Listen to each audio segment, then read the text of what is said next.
225.000 quaderni in carta riciclata distribuiti in tutte le scuole elementari della regione per sostenere il recupero del patrimonio boschivo del Veneto dopo la grande tempesta di fine ottobre che ha colpito le zone montane. I quadernoni a quadretti, realizzati rispettando l'ambiente, saranno utilizzati per le normali attività scolastiche dei ragazzi, ma daranno a tutti uno spunto di riflessione. Avranno questo quaderno su cui poter riflettere, su cui fare un po' di educazione ambientale, sapere che il nostro Veneto è in ginocchio, però viene ricostruito da ciascuno di noi.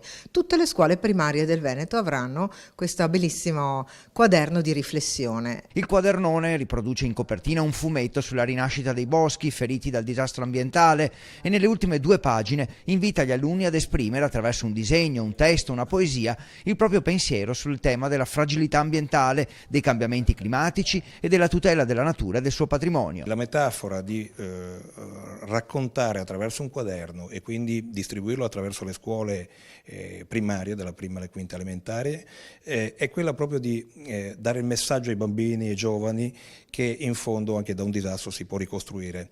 Il bosco è una metafora, le radici, il territorio. Alla fine del progetto, quello che i bambini avranno elaborato sarà valutato da una giuria di esperti che selezionerà e premierà i lavori più meritevoli. Ai bambini di oggi, con questo progetto, affidiamo insomma simbolicamente il bosco di domani.